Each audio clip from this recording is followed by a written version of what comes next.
11h à Kinshasa. Mesdames et messieurs, bonjour et bienvenue dans ce bulletin d'information sur Mondico Télévision.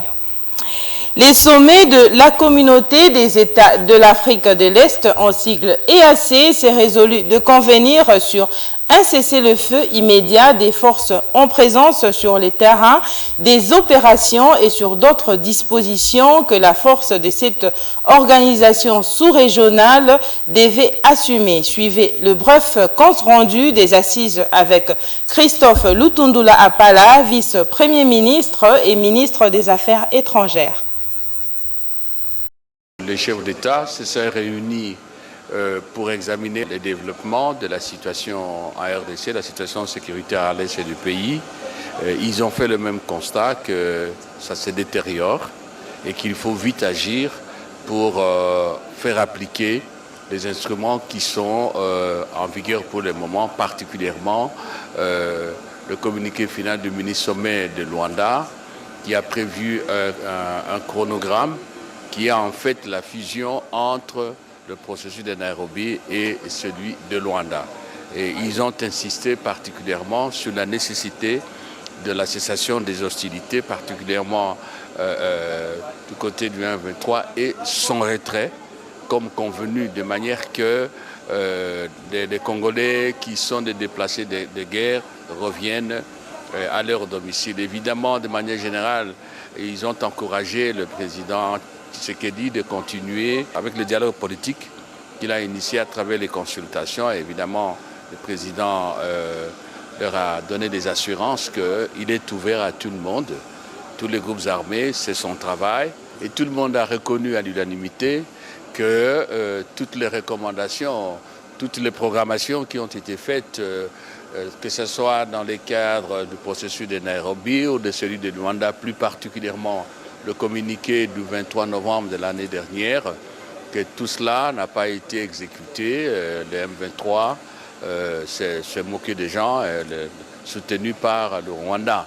Et c'est pour cela qu'ils ont préconisé une démarche pour relancer. On a responsabilisé aussi les chefs d'état-major des armées, des pays membres de la communauté d'Afrique de l'Est, pour faire un nouveau chronogramme qui va permettre très rapidement à ce que le M23 et le Rwanda exécutent ce qu'on avait convenu et comme je vous ai dit, que les choses aillent mieux.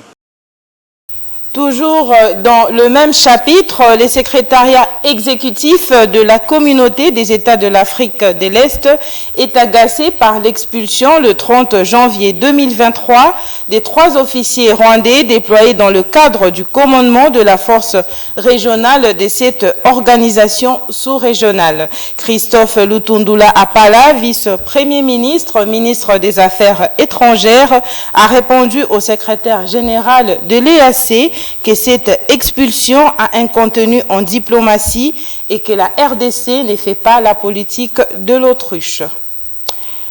Allons maintenant en province où les activités sont paralysées sur l'ensemble de la ville de Goma, chef-lieu du Nord Kivu, dans la matinée de ce lundi 6 février 2023.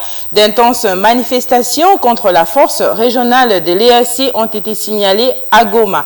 Elles répondent à l'appel de mouvements citoyens qui ont appelé à une journée ville morte pour dénoncer la passivité, voulais-je dire, de la force régionale de la communauté des États d'Afrique de l'Est, exiger les retraits de cette dernière et obliger au gouvernement de récupérer les zones conquises par les rebelles du M23 soutenus par le Rwanda. Suivez cet élément-ci. Toutes les activités ont été suspendues dans la ville de Goma. Cela en raison que la présence de la force régionale ne fait plus l'unanimité dans l'est du pays. Les soldats kenyans de cette force présents depuis novembre 2022 à Goma pour une mission de rétablissement de la paix à l'est du pays est évaluée sans succès et décriée par les populations au regard des territoires qui sont pris par les rebelles du M23 jusqu'à présent. Le week-end dernier, lors du 1e sommet de chefs d'État de l'EAC tenu à Bujumbura, le président congolais Félix Tshisekedi a interpellé le commandant de la force devant le président kenyan William Ruto pour lui recommander d'user des moyens plus offensifs comme promis et déclaré. Pour ce faire, en attendant, les mouvements citoyens demandent à la population de ne rien faire pendant 6 jours de ville morte dans la ville de Goma, pendant lequel tout sera paralysé jusqu'à une bonne réponse de réclamation. Et enfin, condamné pour avoir refusé de comparaître devant la justice dans l'affaire des détournements de 48 millions de dollars américain à la Société nationale d'électricité SNEL, Fabrice Loussindé, directeur général de cette société, est recherché par la justice. D'après une correspondance de l'Association congolaise pour l'accès à la justice, ACAJ, Fabrice Loussindé serait en situation de clandestinité depuis quelques jours.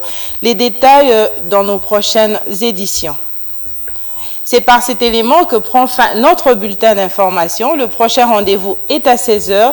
D'ici là, bonne suite de programme sur Mondico Télévision.